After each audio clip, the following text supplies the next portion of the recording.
Hello বন্ধুরা, আজকে এমন একটি জায়গায় যেতে চলেছি, চলেন আপনাদেরকে সেখানে নিয়ে যাই। কিন্তু রাস্তায় যেতে যেতে ধরে ফেললো আমাকে বৃষ্টি। অবশেষে কোনো এক দোকানে অবস্থান করলাম, সেখানে কিছুক্ষণ বসেও থাকলাম। বসে থাকতে থাকতে একটুও সময় কাটছিল না, তো ভাবলাম গিয়ে এক কাপ চা বানাই। কিন্তু আমার ভাগিনা আমাকে চা বানাতে দেবে না, বলছি যে না আমি বানাই দিচ্ছি, তুই খা মামা। কিন্তু আমি বললাম যে না আমি চাটা বানাবো। তো চাপাতি চিনি ঢালতে ঢালতে হুট করে আমার একটা কথা মনে পড়ে গেল। আপনারা অনেকেই বলেন যে আমি কোন ফোন দিয়ে ভিডিও শুট করি। আমি ভোটের সময় চা বিক্রি করে যে টাকা জমিয়েছি, সেই টাকা দিয়ে আমি আইফোন 11 কিনেছি।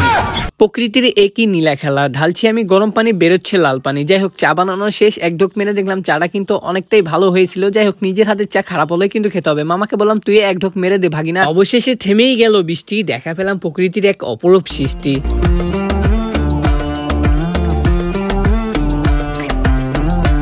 আকাশটা করছিল আমাদের সাথে নীলা খেলা, কখনো বৃষ্টি, কখনো বা রোদ, কখনো বা মেঘলা আকাশ। এই সুযোগে ইনাদপুর হাসপাতালে একটু ঘুরে নিলাম, আবারও রিস্কাতে চড়ে বসলাম।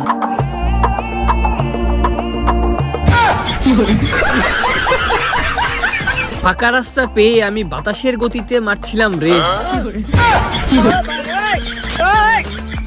তুফানের গতিতে ছুটতে ছুটতে চলে আসলাম রাস্তার শেষ প্রান্তে। এরপর আর কোনো রাস্তা নেই, মানে ছোটখাটো রাস্তা, সেখান দিয়ে আর কি বড় গাড়ি চলাচল করতে পারবে না, শুধু ভ্যান রিক্সা এইগুলোই যেতে পারবে। আমি যাবো গাইস নদীর ওই পারে, কিন্তু দেখি ছোট ভাইগুলো ফুটবল খেলছে, তাদের কাছ থেকে আমি ফুটবলটা নিয়ে নিলাম, একটু ফুটবল স্কেলও করে নিলাম। পায়ে যখন নিয়েছি আমি একবার ফুটবল, সেই ফুটবল কিন্তু গাইস মাটিতে ফেলতে দিব না।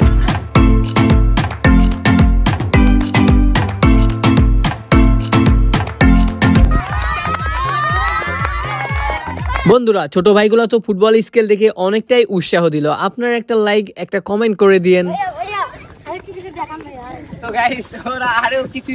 তো শুরু করা যাক নাকি? লাগাও রে music. Thank God that the brothers on the rise now. Endless celebrations all in my house. Levitating now, I'm super duper fly now. London boy, but DC where I reside now. Put the time in while you always yelling time out.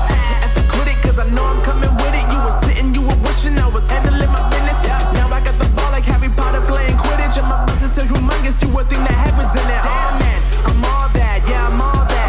তো বন্ধুরা, একদিক থেকে আমার ভালো হয়েছে, boring সময়টা ছোট ভাইগুলোদেরকে বিনোদন দিয়ে কাটিয়ে দিলাম। কারণ হচ্ছে এইখানে নৌকা স্টার্ট হতে অনেকটাই সময় লাগে, কারণ লোকজন সম্পূর্ণ হলে এই নৌকাটা স্টার্ট দেয়। অবশেষে তার মামা শ্যালো মেশিনটা স্টার্ট দিয়েই দিল। আমি নৌকার এক কিনারে ধারের কাছে শুয়ে থেকে ভ্রমণ করছিলাম, আমার কাছে অনেকটাই ভালো লাগছিল। এবং নদীটাও অনেক বড়, কারণ যমুনা নদী বলে কথা। দীর্ঘ 40 মিনিট অপেক্ষা করার পর আমরা চলেই আসলাম এই পারে। আস্তে আস্তে সকলেই নৌকা থেকে নেমে পড়লো এবং নৌকা থেকে আমিও নেমে পড়লাম। একটা মজার বিষয় হলো যে এইখানে কোনো গাড়ি ঘোড়া পাওয়া যায় না, ঘোড়ার গাড়ি দেন হচ্ছে ইজি বাইক। এখান থেকে আমাদেরকে ইজি বাইকে চড়তে হবে। আমি একটু চিপাইও গেছিলাম, চিপাই থেকে এসে চড়ে বসলাম ইজি বাইকে। আস্তে করে হুন্ডা আলায় একটা টান দিল। দেন গাইস, এখানকার যে রাস্তা, নদী নালা খাল বিন বন জঙ্গল এঁকে বেঁকেই চলেছে এই রাস্তা।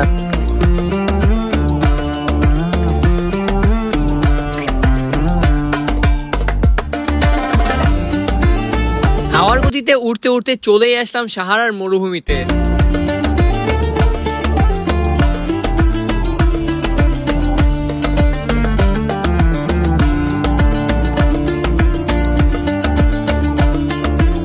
সামনে রয়েছে বিশাল এক মোড়। এই মোড় ঘুরতে না ঘুরতে যা ঘটলো আর কি।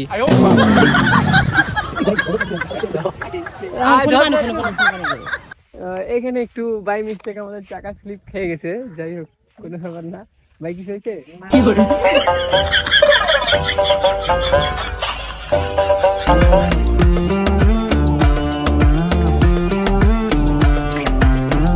আমরা চলে আসলাম আমাদের গন্তব্যস্থানে, কিন্তু যদিও আমরা এসেছিলাম ভালো ড্রেস আপ করে, কিন্তু আমরা তো সব কাদো কাদো হয়ে গেছি গাইস। নদী নালা খাল বিল ঝড় বৃষ্টি পের হয়ে চলেই আসলাম এখানে। এসে আগে হামলা দিলাম আম গাছে।